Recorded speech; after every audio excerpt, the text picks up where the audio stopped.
Hello, everybody. Welcome to another video on the Blue Abroad YouTube channel. We are imminently in the thick of the season. It's here. We're on the home stretch, and I wanted to talk a little bit more broadly about the AFL. So I went and got the AFL's best general fan channel owner, and that's Jesse. Mate, welcome back. I'll take it. Thank you, mate. No, it's good to be here. Always very happy to try and do works with you, mate. Yeah, you've got a great channel over here. I've been a long time admirer, so it's nice to be here. No, it's awesome. It is. I don't usually do too much about the league in general. I tried a tipping competition video series last year, and that just fell on its ass after round 10. I couldn't do it. I couldn't do it. Yeah, it was just one too many things. But fair enough. No, mate, it's good. It's good to have you here, and another year. We're like what are we? We're the seasoned veterans of the YouTube world now. What is this? Yeah, I don't know. There's Caden before us. I feel like we did a podcast. Our first interaction was the True Footy podcast in like peak lockdown, like when the pandemic first hit. That's how long we go back. And yeah, the landscape or the scale of AFL on YouTube was relatively small back then. Now there's a lot more people doing it, but I think we must be one of the older batch for sure. I remember I was back in Australia, back at home at my parents' house. I remember starting YouTube 2019 after a few years on Facebook and Instagram or whatever. And yeah, you and Caden were the two that I was watching regularly. As in, I remember having this idea of like, oh yeah, I want to do this for Carlton. And then there not being a lot out there on YouTube. There was a gentleman by the name of Heath Buck who still does some content for Carlton. But you and Caden really were the only two that I was watching. I was like, wow, like these guys have already thought of this and they're already doing it. So, yeah, how's the journey been for you? I mean, it's when did you begin? I started late 2017. Wow. Wow? As I said that out loud, that's been 5 years now. So, yeah, it has been a while. I was a wide-eyed, innocent 24-year-old or something, 23-year-old, I think, back then. We our first podcast, it was originally just a podcast. We did a trade period review on 2017. Naturally, the best time to start an AFL podcast is right after the season. But nonetheless, we had a crack, and that was when I started. And 2018 sort of was getting my reps in a little bit, was trying some terrible vlogs. And I had the odd video that wasn't too bad, so the audience grew a little bit. And by 2019, things started to really kick off a little bit. And I think for reference, if people here are a fan of like Caden and Cookson and in that era, that was when they were doing really well. Was also at the same time, my channel in particular had a great period of growth. And 2019 was a great year. And then I think all of us, and I know you in particular felt the effects of this because you came back to Australia, but when the pandemic hit as well, that had a huge effect on AFL and YouTube in the sense that there was no games to talk about for a long period. Everyone's interest just dipped a little bit, but further to that as well, a little bit deeper, some of the opportunities that, Caden in particular and myself a little bit were getting to do content with the AFL or even in, fits and starts a little bit there, that completely dried up when the pandemic hit as well because, budgets shrunk and suddenly we were the most expendable thing in their budget, so to speak. So, yeah, the pandemic hit hard in terms of AFL on YouTube, but sort of came back slowly. And I feel like we were just saying before we hit record, I feel like that the AFL's outreach to creators like us is starting to increase a little bit now. And it feels like we've slowly clawed our way back after 3 years in the wilderness. Yeah. We're talking about the fan camps and I don't know, I've just been busy just thinking about preparing for the season and life and work and whatever else. So when the call came from the club to do the fan cams, it was just so out of the blue. And I think now that it's been a few weeks since it happened, I am reflecting a little bit. I'm like, oh, that was the moment. That was the first time we actually got like the email or the phone call saying, hey, we're doing this. We're thinking of this concept. Would you like to be a part of it? So yeah, I don't know. I said earlier, like I think at the start, I used to want the validation. I used to want to just be accepted and respected by the club for the work that was being put in. And then I don't know, somewhere along the line, I mean, years of work you put in, it becomes who you are and what you do. What's that been like for you? Was your intention to do something similar with the AFL, or did you just start this just because you had, an idea and a passion, and you had a light bulb moment? Honestly, it was, I never really thought about the scope of, working with the AFL one day. It was, I kind of just, my first, YouTube channel that I watched was True Geordie, because I'm Yeah. a bit older than, the YouTube sort of generation. I didn't really start watching it till I was about 23. And I guess I was kind of inspired by that. How cool would it be to do a podcast in that format, just shooting the shit with your mates and talking about something that you're good at talking about and enjoy, and that was AFL. So that was really the genesis of the idea. There was no wild ambition or anything. And then I think slowly over time, when I got a bit of a taste of, I had some dialogue with the AFL pre-pandemic, that was where it started to open my eyes a little bit. And I sort of finished uni in 2019 as well. So that was the period of my life where I was really considering going to try and turn this into a career. But over time, the motivations dipped as well a little bit because the opportunities dried up as well. But hopefully, the outlook isn't too bleak from this point on. Yeah. Do you have lulls? Because I have them January. I have a down patch every single year. I mean, I know I want to do this. I know I love doing this.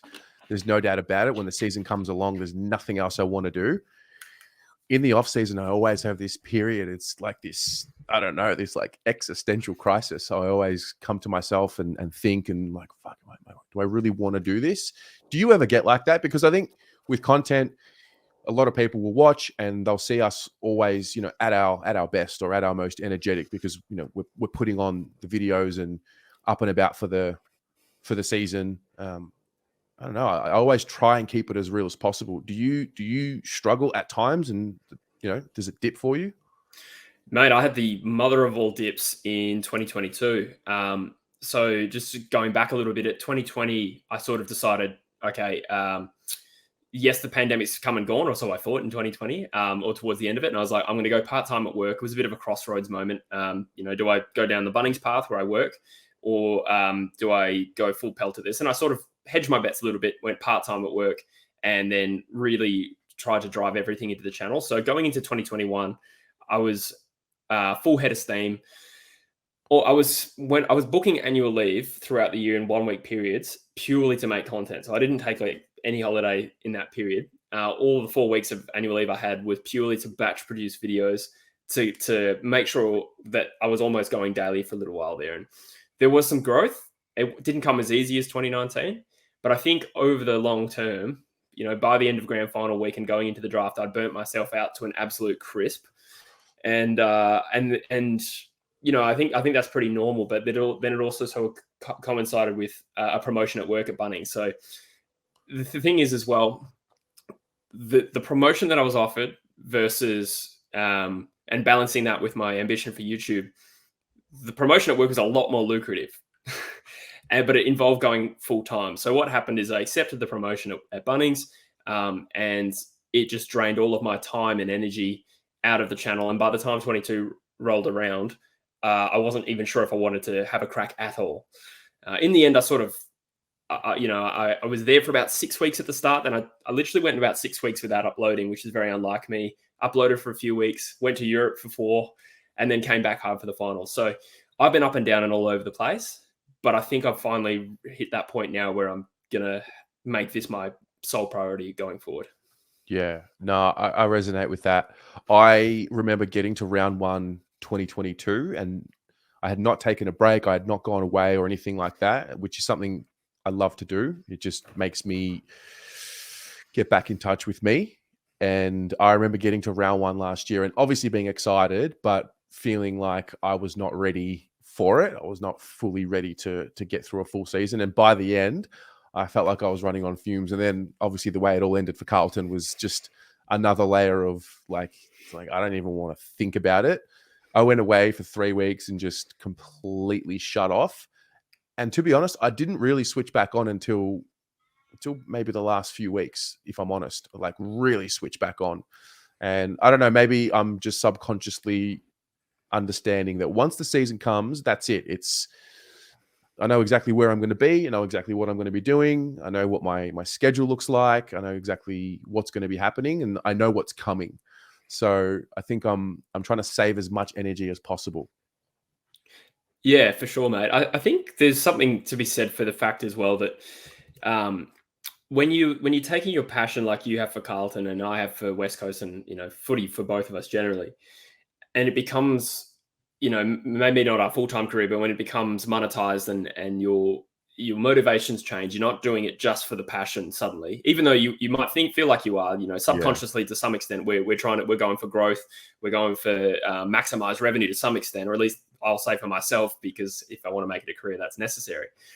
But when you sort of take the focus off the actual raw passion for the game and it becomes your job, psychologically you can't quite enjoy it as much as you once did. I think I'm going to quote a study here with absolutely no reference to what the actual study was, but I'll have a crack. But I think it was they did a study on children who were liked to draw, right? So they for fun, right? But as soon as they started rewarding the children with, I don't know, like 50 cents or something like that, and rewarding for them for the drawings, their motivation to do the drawing without the reward completely evaporated. And I think there's a link to what we do as well, or at least in my experience. Becoming too focused on growth and treating it like a business and maximizing revenue has probably diminished my passion for AFL, and certainly talking about AFL as well, because it saps you. Like, I don't know, how do you feel? Do you feel like you enjoy talking to people in person about footy still, now that you do this and it's like half your life? Yeah, I do still enjoy that. I do still enjoy going to the club, talking about the Blues.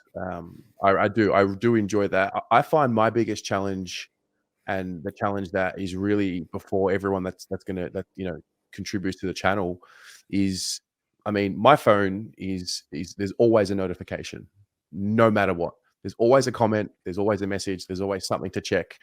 And I find the challenge for me has been more around just staying on top of me, staying on top of the ego. We live in a world, I mean, human beings by nature, we want love and we want attention. That's what we want. And so I have that in my phone right now if I want it. So to not get sucked into it and not believing that it is the be all and end all is, I think, for me, the biggest challenge. The business side of it, I mean, I've got such a long-term vision for it. And I think that changed a little bit towards last year when I realized, I've been doing this self-made for a while and just doing it on the fly and failing and learning and failing and, learning. I needed to get back into an environment with people and in an organization, which is why I went back into full-time work, and because I wanted to go and learn about what I needed to know about really running a business. I guess from my point, like, I'm pretty grateful every year since the channel's been, in existence, it's grown from the year before somewhat, whether it's views or revenue or whatever it is. So I guess if I have a year where that dips and it's less than the year before, I haven't encountered that yet. That's going to come because, nothing is really linear in this space. That life happens and things will happen.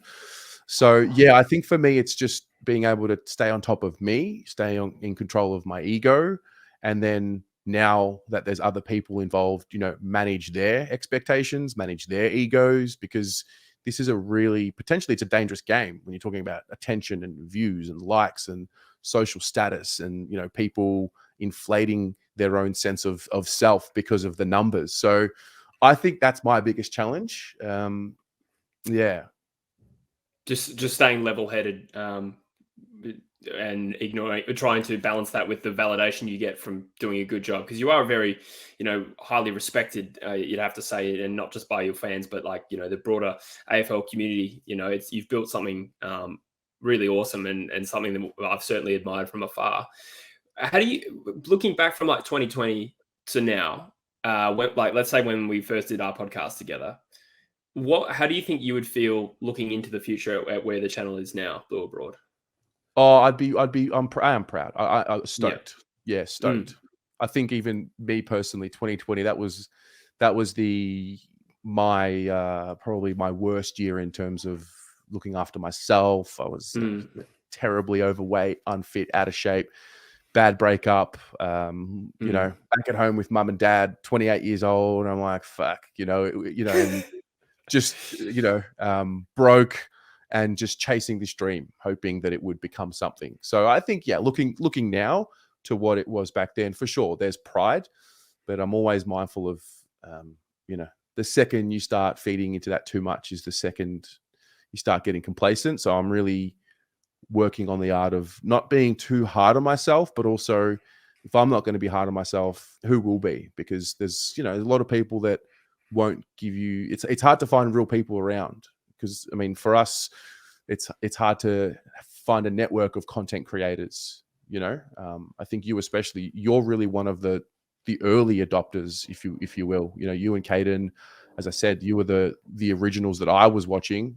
So yeah, I think, yeah, I'm obviously happy with what's happened, but there's still a long way to go. Yeah, absolutely. And you raise an interesting point there. It's the balance between, keeping the fire there, of desire to improve, but also being content with what you have. I think that's just a generally interesting concept in everyday life. And if you're too complacent with if you're too satisfied with what you've got, you don't really have that hunger, which is critical. That desire that that I saw in you in 2020, and you've still got to build the channel into what it could potentially become. Like, that is so critical to success. But how do you foster that without, being, what's the word, discontent the entire time? Yeah, it's an interesting balance, and I've always had a long-term play in my mind. I've always figured that there will be a time where I'm no longer on the channel, and that means I have to create some sort of system and process where I'm obsolete. I think I'll be doing reviews for a long time. I don't know if I'll be doing the whole lot, managing the platforms and the Instagram and TikTok and all the platforms and all of that. It's just too much clicking. It's too much screen time. Yeah, I don't think I'll be doing that in 10 years. Nah, I already can't stand it. My socials are completely dead. What little time I have, I write the script, I shoot the video, editing extremely simple. I get it up as much as possible. Quantity over quality sometimes has been my approach, but unfortunately, that's where the burnout sort of came for me as well. It was just mindlessly creating videos that I thought people, I didn't even think, would somebody enjoy this? I thought, what's likely to get clicks? And unfortunately, the way the YouTube algorithm works, it sort of encourages that thinking to try and maximize growth. And sometimes it takes away from having a channel with some integrity and what you want to do. And maybe people are listening to me say this and think, oh, I don't think you lack integrity with your content. Hopefully they'll say that. But at times I felt like I've just been churning out videos because I think they'll do well, not because I'm mildly interested in the topic. Yeah. Interesting. So True Footy, what's happening this year? What's, you got some things happening in your world as well. I watched your recent upload. Give us an update. What is the landscape for True Footy moving forward? Yeah, so it's been an up and down journey, as we sort of just went through. 6 months ago, I wasn't sure if I would ever open the YouTube Studio app again. And then after some soul searching, a trip to Europe last year. Long story short, I have recently quit my job of 8 years at Bunnings, and I am relocating to the UK. And the idea of that will be to get some travel in. I'm 30 this year, which means it's the last year I can travel with the working holiday visa. So that's partly a factor. And I am going to jaunt around to different countries. But as opposed to getting a job where I'd have to be, at work and I wouldn't have any accrued annual leave, my strategy is to go to Europe and upload on True Footy pretty much every day. Like, this is going to be my full-time job. To keep the bank account turning over is one of the aspects. But where's my integrity? Jeez. No, that's one motivation. So I can, afford to live there in the short term and be able to travel. But I'm also hoping, the more I think about it, the more I'm motivated. I feel like this could be the period of time where I actually build the channel into some sort of self-sustaining business to some extent. And that may involve some sort of like the model that you've had going as well, where I involve other creators as well and become maybe a bit more of a content manager. I don't think I don't think I could ever completely withdraw from the content. So I think I'll still be predominantly making videos, but True Footy is going on location. We might actually rebrand to True Footy Abroad. Mate, I love it. Honestly, like to take a a leap of faith and just go for it. I'm stoked for you, really. I think it's a challenge you're definitely capable of overcoming. And I think also there's something to be said for throwing yourself into that unknown, and getting back into that fight or flight mode, which is probably something that I've struggled a little bit with coming back to Melbourne, because it's safe and it's home and it's secure and you know your way around. Everyone speaks the same language. I'm definitely someone that thrives under heat, and I think maybe sometimes I put myself in situations where I put pressure on myself unnecessarily. So to see you just going for it, not knowing what's on the other side, not many do it. Not many have the guts to do it. So I'm looking forward to seeing it. I'm pretty confident you're going to do well. Not just because I'm being nice to say that, but what struck me about the way you do it is you have always brought the intelligence. In a world and in an internet age that we live in, where entertainment, clicks, silly things, funny things get more views, you've always held a level of intelligence there. Like you do still bring the humor in and you're still yourself, but there's just that level of intelligence that not many have. Oh, thanks, mate. You flatter me. No, I appreciate the kind words. Yeah, I guess so. I mean, I suppose one thing about my audience is that it is quite a lot older than other. Well, I don't know everyone's demographics, and yours might be similar to mine, because I think it's the same sort of level of analytical content. The audience tends to be a little bit older, which is interesting. So I get recognized a little bit at Bunnings by people my dad's age, which I think would shock some of my mates. Like Druzy, I'll give an example. Most of the people that recognize him are his age. I don't know if I like to think.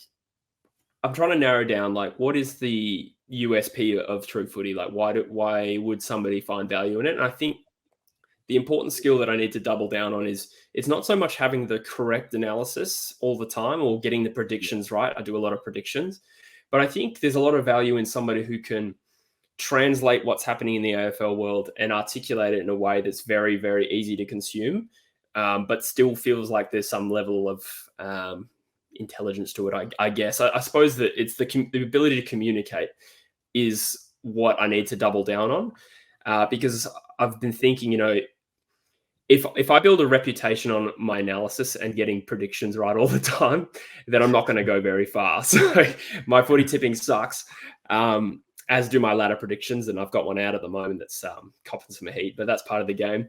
But I think you have this skill as well. It's the ability to express yourself. You yourself are a very articulate man, and I think that is also a very important skill set that you possess. Yeah, I think law school and school productions are the things that I think have helped with this, because I'm not shy to be in front of a camera, but I'm not shy to fail. I think more than anything, I think a lot of people who think about getting into the game, I mean, in the world we live in, everyone, is looking over their shoulder at what people would think.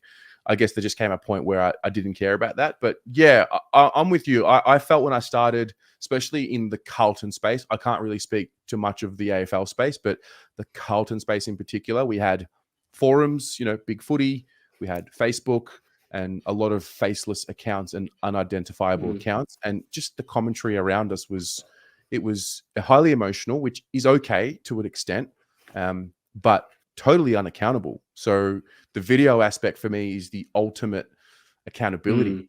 You say it on a camera, anyone can see it. So and having said that, I've said some things on camera that I should not have said, no doubt. It's part of the learning process. Can't relate. Yeah, for sure. So, but also going back, you mentioned, your inspiration was, True Geordie. For me, it was, Arsenal Fan TV. So I started this with that behavior in my mind as to what works for YouTube, emotional, the rants, the entertainment aspect, And then, I don't know, pretty quickly I realized it's not really me. It's not really who I am, or it's not really who I was becoming and who I am now. So yeah, I think it's just a constant audit of yourself, I think. Mm. You're also a very emotive speaker in a way. You have a very good knack of being able to express the emotional side of watching Carlton, I notice as well. It doesn't really apply to my content. Maybe I'll make the occasional Eagles video, but the one thing I like tuning in, because I watch way more Carlton reviews on your channel than any non-Carlton fan should, to be honest. And the reason I do it is because you have this this great skill of expressing yourself. In particular, like after a bad loss, I think we all don't mind going to see a channel's reaction to a bad loss, but yeah, that's where I think you actually are. In my opinion, that's where you're in your element to some extent. I mean, you're not enjoying it, but I think that's the skill that you bring, is being able to express what the Blues fans are feeling after a game. So it's not just being articulate; it's being able to express the emotional side of it too, that I think you possess. Yeah. No, thank you. Yeah, I try. A win's easy because it's exciting. But a loss, I just try and get philosophical and try and make sense of it. So that comes into play. But so generally speaking, the fan content landscape, where do you? I mean, we've discussed this, but where do you see it goes? You did mention that we seem to be making a little bit of traction over the last, start of this year. So, what's the landscape moving forward in your eyes? Yeah, it's tough to really project where it could go, and I suppose we're kind of at the whim of of the AFL. Like, what is their vision for creators like us, as much as anything? It's a tough one, because I think the obvious barrier for people like us is this niche of AFL on YouTube and social media. Is it too niche to build a self-sustaining business? We don't know the answer to that. It's a little bit hard to tell. So it would be great to be able to weave in some work with the AFL. But you and I were saying off air, like, the thing is, when you're not working for yourself independently and you're doing content for, be it the AFL or the club, it does filter your opinions a little bit, and you have to curate your messaging in a certain way. So that's one thing I've thought about, is like, what if I landed a dream job working for West Coast or working for the AFL as some sort of, I don't know, journalist or media person? That would be amazing, but it would change the way that I would have to express myself in terms of my content. And is that something you feel as well? Yeah, my big thing with going on the inside, we'll call it, is, I mean, will I be able to enjoy the 3 hours of game day the same? My big thing is, I do not do match day vlogs. I do not do watch alongs, because that time is my time. That is me at my purest and most happiest, winning or losing, just being at the footy, watching the footy, zoning into it. It's crazy. I mean, in life, you shouldn't really focus too much on what's not in your control, and the footy is the classic example of what's not in your control. But at the same time, I enjoy giving in to something that's out of my control, that, and maybe I'll evolve from that as I grow older and get more perspective. I don't know, but I don't think, I mean, I can say whatever I want, really. I can say anything I want. I don't think I say anything too crazy. I think I still keep a level of professionalism somewhat. Sometimes I get a bit emotional, but I mean, the formula is pretty straightforward for me, in terms of play the ball, not the man. Don't get into personal lives of players. Don't get into, pretty straightforward things for me. So yeah, I don't feel like I need an audit, but again, that might just be my ego speaking, so we'll see what happens. I look at the models overseas. I look at like the overlap, that concept of having the former players, the Premier League players, in a room with fans of clubs and debating and discussing. I love that. I would like to see a little bit more of that from the league. I think we basically just, put former players up to get their careers going and help them out. And that's fine, because they ultimately are the characters and storylines that make the league what it is. But I do think there is a space in some way to integrate the fan into the AFL's content. So what that looks like, I think I've given up predicting as well. Whatever will be. If I'm honest, I thought by 2023 we would have a lot more fan channels. If I'm being dead honest, I thought like when I came home, I was like, oh man, I got to get home because like someone else is going to be thinking of this and they're going to do it. I need to just, be one of the early guys who are doing it. So I think I'm a little surprised that hasn't happened. There are some great general fan channels out there, but I mean, there aren't as many as what I thought there would be at this point. Yeah, you're right. Actually, you make a very good point there. There's a few out there, but you'd be the biggest by far off the top of my head. It's important as well, like to consider what is the benefit of a fan channel as opposed to being a spokesperson for the club, right? So the value that you as a fan channel bring is that you're not afraid to be critical or call it like it is. And that's one thing that I've thought about if I was working for the Eagles. For an example of content being filtered, it's not that I can't drop F-bombs. It's just that would I be able to call it like it is in the same way that I can on my current YouTube channel? Yeah. So there's a tough balance there from like the clubs or the AFL's perspective is how do we incorporate the fan element to it and fan creators, but not diminish the actual benefit of a fan channel. So that'll be an interesting balance going forward. But that being said, if the Eagles offered me a job tomorrow, I'd take it. Screw the UK. I can understand the need to keep it separate. I actually can. I really can. And whether I agree or disagree with it, it's irrelevant. I do understand there needs to be a separation because, yeah, at the end of the day, I think what makes the channel what it is anyone can come and watch the fan cams and you don't know what's coming next. You just don't know what's coming next. You don't know what reaction's coming next. You know that it's going to be real people with real feelings and real thoughts and pure honesty. And sometimes it's wrong. Sometimes it's right. Sometimes it's somewhere in between. But I think, yeah, the whole concept of the real fan, the one that's just rusted on year in, year out, decades, generations. For me, I felt there had to be a space for that because of how passionate we are as a sport. And then, to go a little deeper as the Blues are, we are definitely, we're definitely a passionate bunch. Yeah, absolutely. These the fan cams that you do are certainly a few levels up from the Facebook comments on fan pages, which is what we would otherwise have. So I think every week my dad tells me about 3 or 4 comments he reads on the Eagles official page of Facebook Facebook people who just roast West Coast, and he's angry every single week. So you do have to have a filter, that's for sure. For sure. For anybody who's watching this and is considering a podcast or a YouTube channel, what advice would you give? Or I guess, yeah, what advice would you give yourself starting out now that you've been in the game for a while as well? Ooh, interesting. What would I give it?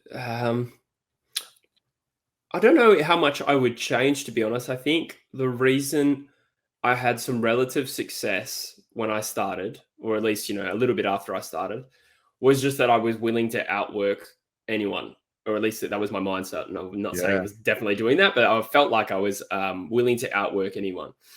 And you need to do your reps. You need to, I've got like 650 videos up, I think, and I don't know how many you have, but considering how much content you put out, it's probably not that much less, if at all. Because when did you start? What year? On YouTube, 2019, July.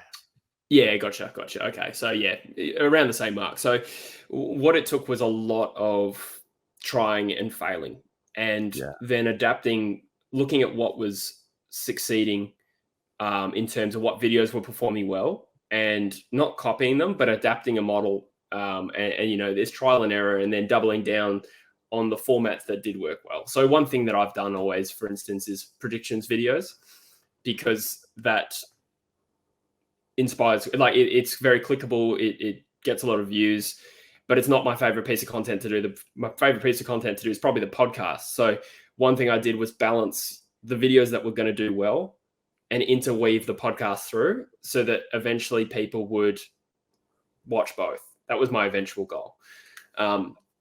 So I guess it would just be to observe the trends on YouTube that are doing well and get your reps in. I don't think there's any shortcuts beyond that, to be honest. You got to be willing to put in the hours to get better. That's probably the number one inhibitor of anyone who's trying something audacious like growing a YouTube channel, or relatively audacious. It's probably just that they're maybe too willing to give up too early.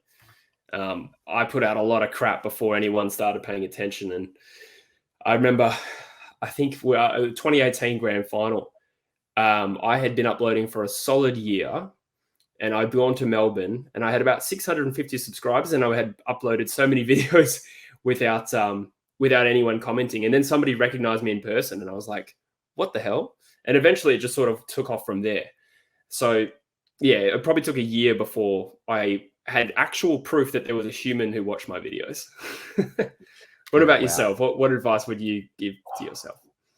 Start on YouTube is the advice I would give myself, because I started I started as the audio podcast in 2018, and then audio became video on Facebook for about a year. Right. And then I realized, YouTube actually is a different community. I think I wanted to get away from the Facebook community, if I'm honest. I just didn't enjoy it there. Bit of tall poppy syndrome, I think, as well. I felt like doors were shut on me, and I was stepping on territory. And I didn't feel like I had a place where I was comfortable in growing somewhere. I felt like there was this territorial battle, which I think is ridiculous, but whatever. YouTube came into the play probably, a little later than what I look back on now is what I should have. But at the same time, I don't know any better.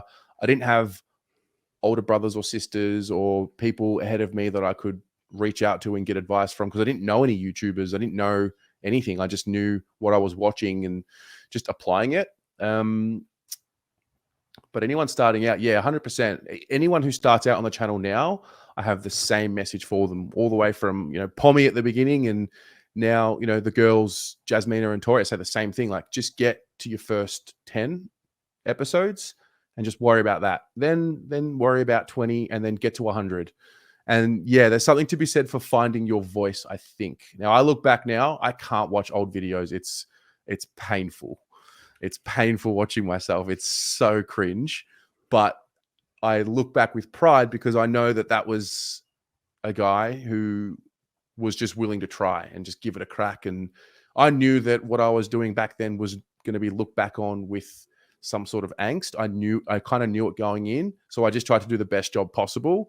And then, somewhere along the line, maybe it was 100 videos, or maybe it was 200, or whatever the case may be. There came a point where I realized, okay, this is who I am. This is how I'm going to do it. And I think for me, I've realized what I am. Like, I'm not an analytical genius at all. I don't know the ins and outs of the data of the game like someone like Pommy does, for example. I think I've always had this mentality of just document your thoughts every game until we win the premiership. And it's just it's stayed there. And then I think I might have said this to you when we did the podcast with you, where I have this philosophy around content, and it being the cave drawings of, centuries gone past, where our great-great-grandchildren will look back and watch us. So that's still in the back of my mind. I still feel strongly about that. But overall, short answer is get to your first 10 episodes and then worry about 100 and then go from there. Yeah, absolutely. Yeah, finding your voice is an interesting one. Like, what's eventually you're going to have something about your content that's different to others in terms of like trying to emerge from the pack a little bit, if you get to that point. I don't know what mine would be. I guess for me, I think it would be, one philosophy I've always had is people will generally be a lot more interested in your opinion if they think it's your actual opinion and not driven by emotion or bias, right? Yeah. Now, don't get me wrong, I get called biased in every second video because someone disagrees with me. But I like to think that generally, if I think Fremantle are going to be good this year as a West Coast fan, then I will say that. And then people will know I have integrity. And equally, if I say they're going to be crap this year, I have enough of a reputation where people can believe that. And I think I have a great relationship with Fremantle fans. For instance, I think they generally they say I'm pretty good for an Eagles fan. So that's about as big a compliment as I can take. So just to sum that up, I think the ability to have your opinion be respected because they know it's your actual opinion. That's one thing I've always strived to have. I guess, how would you describe the voice that you have? I know that's a really tough question, but how would I describe the voice I have? I try my best at all times to be measured. Yeah. I try and 100%. be thoughtful at all times, and I try and also integrate my whatever I'm talking about. I try and always make reference to the fact that I don't really know because I don't have the full context because I'm not on the inside.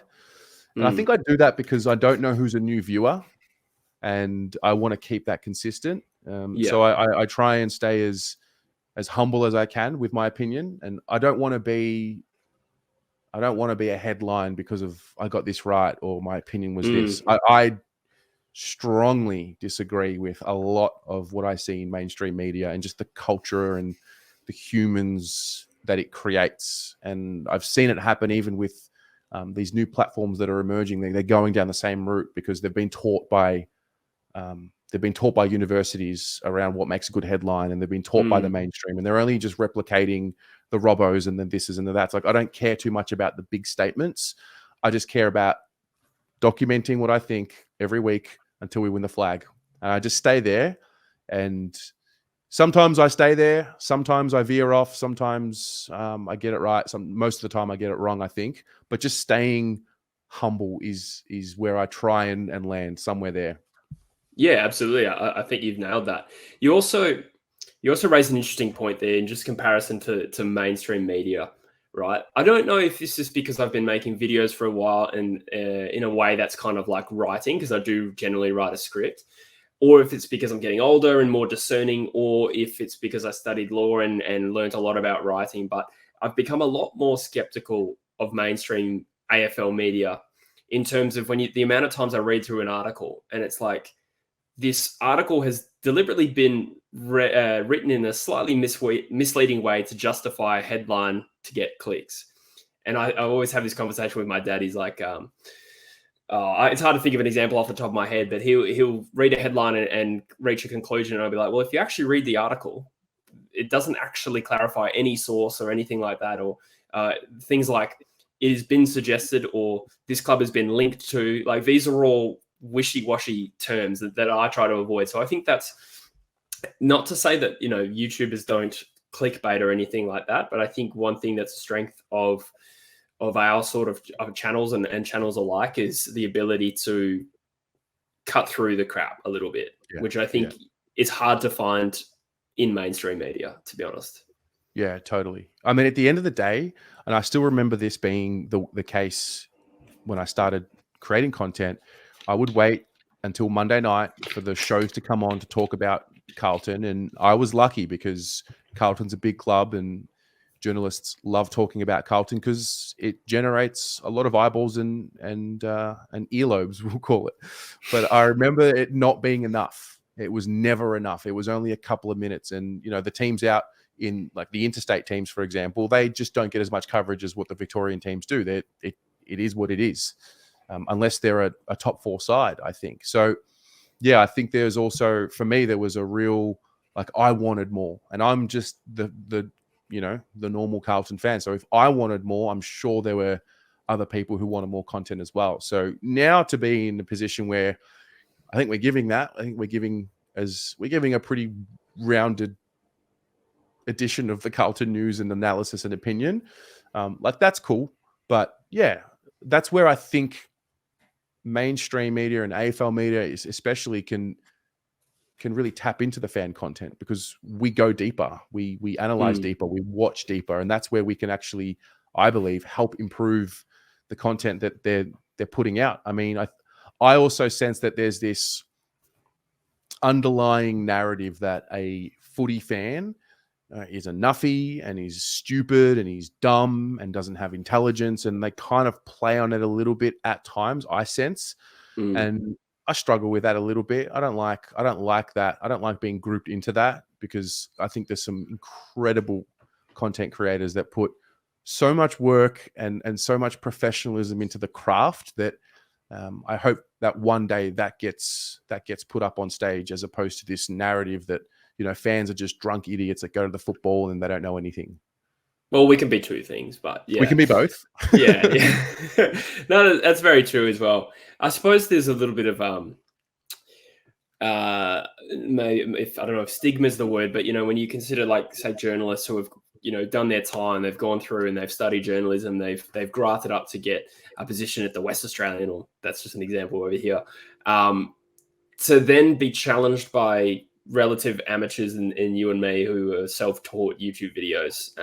Not to put myself on a pedestal, but it's just an example. To compare them to, like, the fan channels, I can understand a little bit why they would look at us and think, these guys don't know what they're talking about. They're completely unqualified. It would be almost like an actor who's done years of grafting to try and get his opportunities, and then somebody who's a YouTube comedian sort of bursting onto the scene and feels like they've taken a shortcut a little bit. So you can understand why there's a natural sort of disdain for people who haven't done the years of graft that they have, even though you could argue we kind of grafted in a way, but I think that might be what it is. Yeah, it's just that that I don't need a certificate in journalism or PR to create content, and I don't need. I don't know. Maybe that's just me. Maybe that's just my personality. Maybe that's just my spirit. I don't know. Maybe I'm a bit stubborn. But you don't, though. You're 100% right. You don't need it. Yeah. So, I mean, you've got some natural skills yourself, and studying law is a lot about being able to communicate anyway. Yeah. And write. Like, sure. you can't get through a law degree without being able to write and communicate. Yeah. For instance, but for sure. For sure. I mean, I used to appear in court a little bit, and that gave me, I mean, that's the scariest thing I've ever done. So this is nothing. Yeah, absolutely. You know? It's a cakewalk. Yeah. So love it. Well, let's tap into the season. Oh yeah. The afterthought. That was awesome. General observations of the season coming up in the landscape of the league. What are your thoughts? I think it's going to be a tough top 8 to crack this year. I've done my ladder prediction. It's out on my channel, and I had 2 teams missing out that I felt really bad about.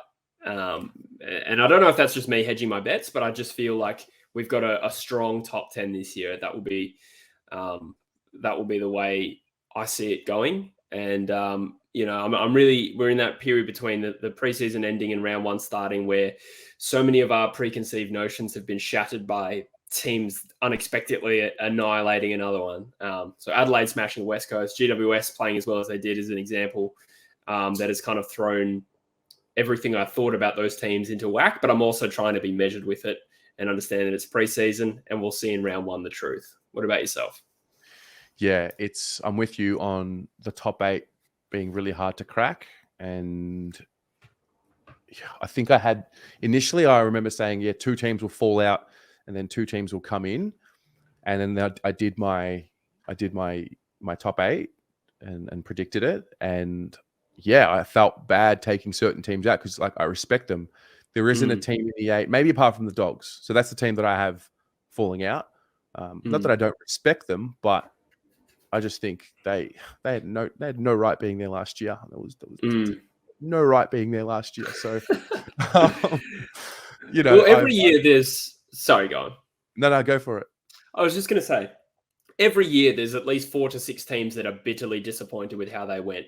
Yeah. So the idea that a ladder prediction is not going to have some teams that are below the consensus is silly. So you got to pick a few that are just going to blow up this year. Yeah, for sure. Everyone says it every year, but the competition has never been as equal as what it is now. I think now that we've gone through the, you know, introduction of the Giants and the Suns, like, well and truly, we're now at, you know, they're now doing second and third layers of their rebuilds from when they were, you know, brought into the league, and now they're just genuine teams. Now the Giants, I don't know where you see they're going to be, but I don't have them featuring anywhere near the 8. The Suns, however, they are one of those 10 teams that can, you know, you have to fit into 8. So that's where I think it gets exciting. But I'm from my point of view, in the Carlton point of view, like I guess I'm just expecting improvement from where we were last year. Not as much of a quantum leap as what we maybe showed, but improvement nonetheless. And more seasoned bodies will mean hopefully less injuries as the year goes on. But yeah, I'm excited. I need it because it's an external. It's almost like this external thing that you watch that just grabs you and it takes you on for the ride. It's devastating sometimes, though. Like with the dizzying highs comes the lowest of lows sometimes, and that's all about expectation. So, as an Eagles fan, this year I'm sitting ahead of this 2023 season with zero expectation. So it's hard to imagine they're going to break my heart this year, but they may find a cruel and creative way to do that. Yeah. So let's touch on the Eagles. I have no read on them. I don't read enough news about them to really have an opinion. I mean, my sense is that they're just in this development phase. But you look at the list, you look at the players, plenty of experience. So from a fan, like what's the status? Well, you talked about the league being even, and I do agree with that point generally. But if you look at 2022 in isolation, you had 16 teams, and then you had 50 feet of crap, and then you had West Coast and North Melbourne. I'm hoping we bridge that gap this upcoming season. I think the reasons for them improving significantly are strong, but let's not forget they were so bad last year that improving significantly could mean fourth last because we only had 2 wins and was statistically our worst season. But I think there were so many mitigating factors last year and so many good players out that the logic that they're going to improve significantly is strong. And that's why I feel like that will happen, even though the preseason wasn't convincing. But again, it's just preseason. Ask me again in round 1 when we play North Melbourne. I think that'll be a very revealing game. So I'm relatively optimistic. I think we're going to be without Nick Nat to start the season. And unfortunately, we don't really have a second ruck that's AFL ready. We sort of rely on 2 young guys in Williams and Jamison. So you go from having a midfield that isn't a great contested side with having a dominant ruckman, or at least a dominant tap ruckman, to having a completely inexperienced and undersized ruckman. And I don't think the Eagles midfield is great at fending for themselves. So not to get my excuses in early, but I think if Nick Nat doesn't play a lot of footy this year, then we will see a big exploitation of that when teams are playing against West Coast. So long story short, I think we'll finish bottom 6, but we'll be a lot better than last year. Yeah, fair. All right. Well, let's do 2 more things. I want to touch on your top 8 for the year, and then I want to discuss a first-time All-Australian for 2023. So maybe we'll start with your 8. Cool. All right. So I'm just going to open up in the tab here. Yep. I had Geelong going minor premiers, which is just a safe and easy bet. I've got the D's in second because I just believe it's a matter of time before they win another one. I think with the quality of that list and the dominance that they had in 21, whether or not they reach those heights again, I think I can't not have them in my top 2. With Brisbane's strength of its best 22 as well, that's very, very hard to leave them out. They're a strong, historically, like a strong home and away side. When they get to September, it's a different question, but for now, I've got them 3rd. And I promise you, Terry, I'm not pandering to your audience when I say this, but I had Carlton as my surprise top 4 team this year. And that's validated. You can go find it on my YouTube channel. I've already put it up, so I promise I'm not just pandering. But I just think there's an explosion waiting to happen at Carlton when you look at the top end talent. You know, I sort of compare it to Melbourne a few years ago with Petrarca and Oliver and Max Gawn to some extent, who was a bit more established. But you had all these guns waiting to happen, and Carlton with the midfield of Cripps and Walsh in particular, supported by Chera, Hewitt, and now Akers. I think he's a pretty decent 5th midfielder for them. Mackay and Curnow speak for themselves. Wiedering speaks for himself. If they can get some, probably some improvement in that 25 to 30 aspect of the list, I think that's a best 22 that could seriously challenge. What do you think of Carlton for top 4? I mean, I have us 5th, so I'm not far off. That's not bad. Yeah. I'm not far off, but you're 100% spot on around the comment from either that 25 to 30 range on the list. I think our best 11 or 12 players, without having them off the top of my head, but I think our best 11-ish players can match it with just about anyone else in the league. I think the next layer is where we need to see that development. I don't know how much better Cripps can get. I think Walsh can. Don't know how much better he can really get. I think Charlie and Harry can get better together.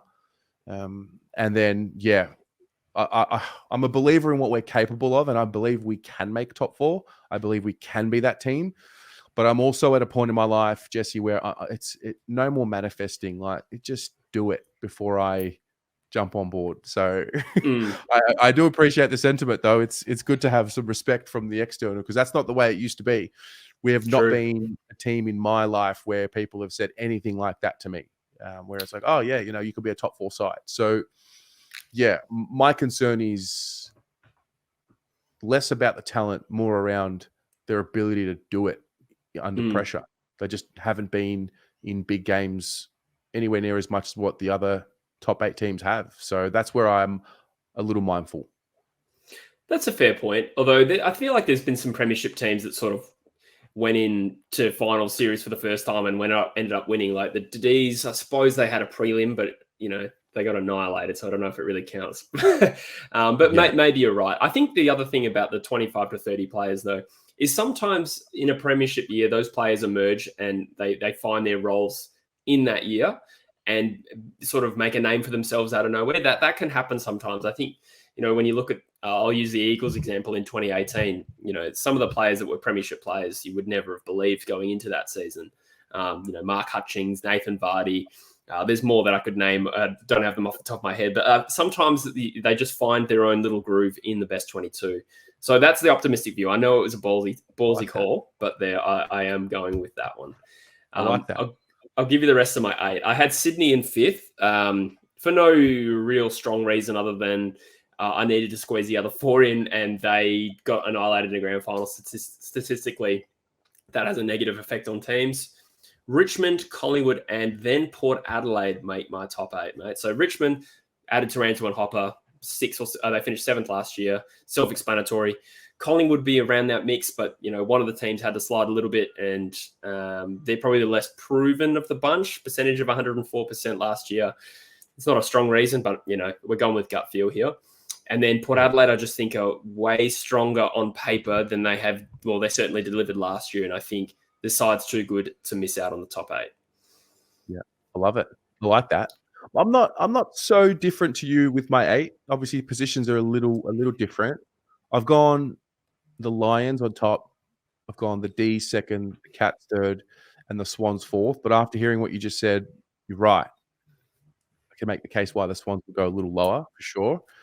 I'm pretty steadfast on us winning 14 to 15 games, probably 14. And I think that can get you into 5th. I'm not sure what the math is. I was certain that 12 games got you into finals last year, and look how that turned out. So, yeah, I think we'll be around that 5th or 6th mark with Richmond as well. So I've got us 5th. I've got Richmond 6th.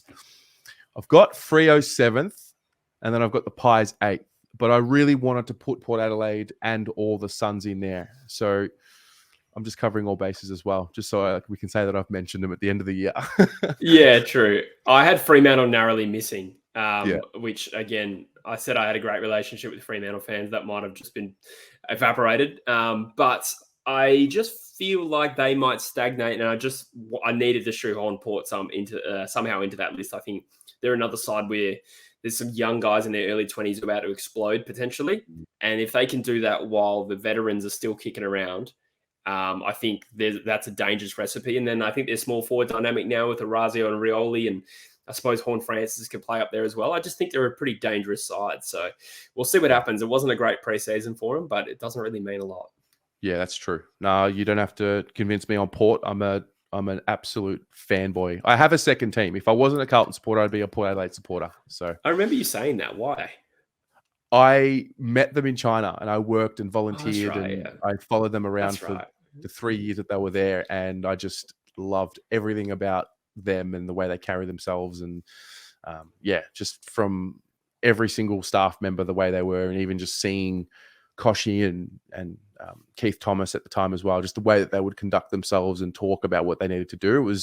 It was cool. So obviously a bit of bias, but a very random situation linking up with Port Adelaide in China. So yeah, that's cool, mate. I'm jealous. I don't feel like too many people out there would have Port as a second team. Not that I hate them, but they do have a bit of a reputation. So maybe you're a yeah, bit unique there. yeah. Okay, so final question. We're going to give an All-Australian player who will be given that selection for the first time this year. Who is yours? Gone with some Eagles bias, Terry. Yeah, I don't often do it. No, I definitely do. I'm going to throw Tom Barrass into the mix.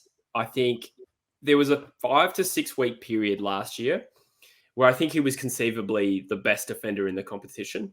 Yeah. And by the end of the season, I reflecting on it, I was like, okay, maybe he didn't have the consistent season that, you know, Sam Taylor and whoever the All Australian defender was, I forgot. Very rusty after the off season.